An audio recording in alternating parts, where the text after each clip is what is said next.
So, hello friend. Last time we had the discussion about the administration, organization and management. So now it's time to discuss about the public administration. ठीक है, तो इसमें घबराने की बात नहीं है, धीरे धीरे स्टेप बाय स्टेप मैनर में हम पब्लिक एडमिनिस्ट्रेशन के सारे डिटेल को, सारे सब्जेक्ट टॉपिक को कवर करेंगे. So will start with the public administration और फिर again will repeat the same thing जैसे कि हमने एडमिनिस्ट्रेशन में किया था कि एडमिनिस्ट्रेशन का मतलब क्या होता है. तो व्हाट इज पब्लिक एडमिनिस्ट्रेशन का क्या मतलब है. सी अगेन पब्लिक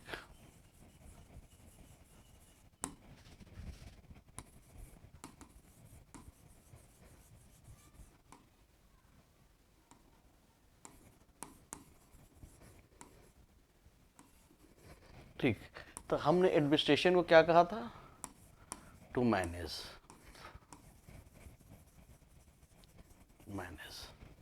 और पब्लिक गवर्नमेंट. ठीक है, अब इस दोनों को ऐड कर दिया तो क्या हुआ, मैनेजमेंट ऑफ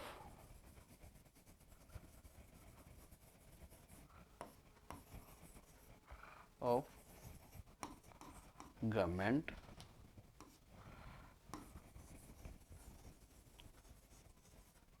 ठीक है, मैनेजमेंट ऑफ गवर्नमेंट अफेयर्स.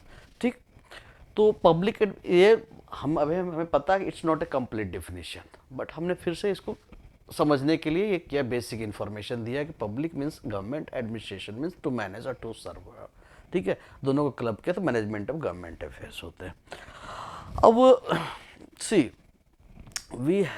हम इसके बारे में डिटेल में समझेंगे क्योंकि एज ए सब्जेक्ट हो. ठीक, सो पहले सी हम लोग जानते भी है, we will talk about history, geography, political science, even the philosophy is also known as the mother of all subject. लेकिन what about the public administration, इसके बारे में ये पहले से क्यों नहीं था और क्यों जरूरत पड़ी public administration to make public administration as a discipline. इसको धीरे धीरे हम समझने की कोशिश करते हैं. तो will start with some ideas of public administration, ये कहाँ पे इसका है और ऐसे और अभी करेंट सिचुएशन में कहाँ पे ये है. ठीक है ना, तो थोड़ा सा आइडिया लेते हैं इसके बारे में. सी एज एडमिनिस्ट्रेशन के बारे में हमने समझा था कि as an activity is as old as society. ठीक है, same thing is happening here also कि public administration as an activity is as old as human history when people start living in a organise society. But और थोड़ा सा इसके बारे में और समझने की कोशिश करते हैं, थोड़ा सा एंशिएंट अर्लियर टाइम में जाते हैं. See the government administration during ancient and medieval time, situation को समझने की कोशिश करते हैं कि पहले की क्या सिचुएशन था एडमिनिस्ट्रेशन का और पब्लिक एडमिनिस्ट्रेशन का, और अभी क्या सिचुएशन है पब्लिक एडमिनिस्ट्रेशन का और कैसे इवॉल्व हुआ है. थोड़ा सा आइडिया लेते हैं इसके बारे में. तो government administration during ancient and medieval time was somewhat different from the modern times. कैसे था, कैसे गवर्नमेंट एडमिनिस्ट्रेशन जो है एंशिएंट और मिडवल टाइम में उसका structure and function was different from the modern time. क्या है वेदर, और हम इसको लेते हैं कि इसमें किसमें, इन देयर स्ट्रक्चर और इन देयर और द फंक्शंस और the goal, whether it is the east और द वेस्ट. चाहे हम ईस्ट की बात करें और वेस्ट की बात करें, दोनों जगह पे स्ट्रक्चर और फंक्शंस और वी कैन से गोल वर डिफरेंट था. मेन गोल क्या था, during ancient and medieval time main goal of the government was to, our administration was to maintain stability and order with collection of revenue. Definitely collection of revenue he main, in fact the collection of revenue he main goal था. in the process अगर collection of revenue करना है तो जहाँ पे revolt होगा या protest हो रहे होंगे, धरने होंगे, डिस्टर्बेंस होगा, तो वहाँ पर रेवेन्यू कलेक्शन करना it's not an easy task. तो in the name of collection of revenue that will become the necessary condition to maintain the stability and order.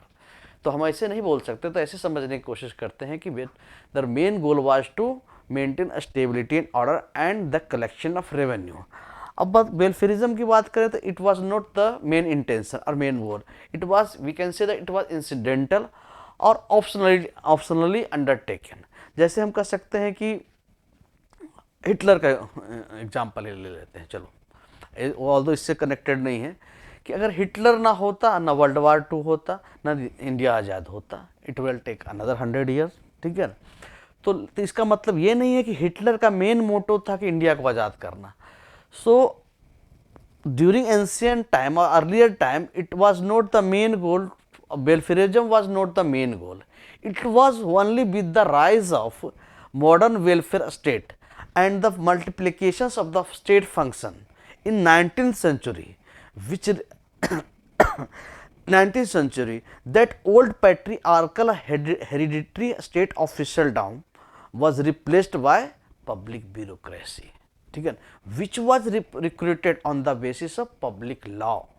क्या हुआ कि 19th सेंचुरी में जब मॉडर्न वेलफेयरिज्म स्टेट आया, concept आया, उस वक्त उस समय जो है स्टेट के मॉडर्न का कंसेप्ट आ चुके थे, उससे क्या हुआ कि स्टेट के फंक्शंस इंक्रीज हो गए, और स्टेट फंक्शन इंक्रीज होने का पीपल स्टार्टेड डिमांडिंग, पीपल को अवेयरनेस आ गया। एट द उस सिचुएशन में जो स्टेट ब्यूरोक्रेसी था, ऑफिशियल डैम थे, दैट वाज जो रिप्लेस्ड बाय पब्लिक ब्यूरोक्रेसी, ठीक है, which was recruited on the basis of public laws, कानून के तहत प्रॉपर प्रोसेस स्टार्ट हो गया, ठीक है ना, and that work under the total legal framework, and their main function was to more and more public oriented work. अब public के लिए काम करना शुरू कर दिया, ठीक है ना। And we can say that कि the present era is that of the administrative state, ठीक। Second thing, all mass movement of 18th century have contributed to the increasing volume, variety and scope of public administration. Even कह सकते हैं कि industrial और commercial revolution industrial commercial revolution bought government in industry and commerce, ठीक है। Nationalism, concept like nationalism, imperialism, internationalism widen the scope of public administration, ठीक। कैसे widen the scope of public administration while increasing population, urbanization, public communication, mobilisation, ठीक है। ये सब चीज़ें क्या हुआ, diversified the functions of state activities और government diversified the government activities. और साइमल्टेनियसली उस वक्त और क्या हो रहे थे कि the evolution of the concept like socialist कह सकते हो, टोटलिटेरियनिज्म और डेमोक्रेसी की बात कर सकते हैं, that also transform the government. जब क्या हो कंसेप्ट आ गया, नए तरह के कंसेप्ट क्या है कि 18th सेंचुरी में के बाद कंसेप्ट आया, डेमोक्रेसी का आ गया, सोशलिज्म का आ गया, टोटलिटेरियनिज्म का कॉन्सेप्ट आ गया, that also transform the government and people not only expect uniform service, uniform nation wide service, but also क्या है, एक्सपेक्ट पब्लिक एडमिनिस्ट्रेशन रिकॉन्साइल, क्या है, reconcile competing class demands and conflicting interest in society, ठीक है। तो ये क्या हुआ क्या कि पब्लिक एडमिनिस्ट्रेशन, पब्लिक का भी डिमांड बढ़ने लगा, कि पब्लिक एडमिनिस्ट्रेशन से एक्सपेक्टेशंस भी बढ़ने लगे, ठीक है ना। सो इस सिचुएशन में क्या हुआ कि public administration indispensably present in all states, whether it is capitalist कह लो, सोशलिस्ट कह दो, और इसको कह सकते हैं कि डेवलपिंग कह दो। इनफैक्ट अगर डेवलपिंग की बात करते हैं तो इनफैक्ट डेवलपिंग सोसाइटी में क्या है, public administration is the main instrument of socio economic changes, ठीक है। So now a days in present situation public administration, इस सिचुएशन में क्या हुआ, present public administration now started assuming more and more functions. So nowadays they are performing not only to maintain a stability and order or collection of revenues.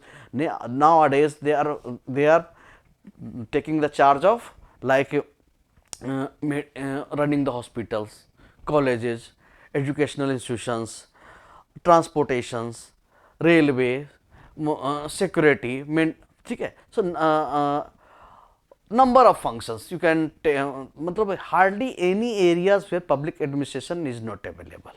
अगर हम ये developing society की बात हम कर रहे हैं, ठीक है, और प्रेजेंट सिचुएशन में कर, अगर हम सोशलिस्ट स्टेट की बात करें तो public administration is touching all aspect of citizens. We can say that इधर वेदर इट इज फ्रॉम आप कह सकते हैं इसको कि फ्रॉम एजुकेशन टू रिक्रिएशन है, खेल कूद से लेके पढ़ाई तक हर जगह पब्लिक एडमिनिस्ट्रेशन अवेलेबल है. So now a days public administration, the scope of public administration increases with increasing complexity in society, specialization in society and differentiation in society. So public administration is everywhere, ठीक है, whether people से concern हो या कोई public या private concern हो. So public administration को हम अवॉइड नहीं कर सकते by different name, by different means, किसी भी तरह से हमारे पास पब्लिक एडमिनिस्ट्रेशन है, ठीक है. और नाउ अन प्रेजेंट सिनेरियो क्या है, अब धीरे धीरे पब्लिक एडमिनिस्ट्रेशन जो है loaded with additional works, in additional works बहुत सारे काम से जुड़ता जा रहा है धीरे धीरे. कैसे कैसे देखिए, एडिशनल वर्क से जुड़ता जा रहा है इन द नेम ऑफ किसी भी बहाने से in the name of maintaining efficiency in this organisation. Public administration is available maintaining efficiency, egalitarianism, और we can say for the in the name of socio-economic changes or socio-economic development. और in the current scenario देखो, अगर हम example लेते हैं कि society का ले लें, फैमिली का ले लें, कि नाउ डेज क्या हो रहा है कि फैमिली का सिस्टम चेंज होता जा रहा है, ज्वाइंट फैमिली से न्यूक्लियर फैमिली में जा रहे हैं. तो क्या है, तो पब्लिक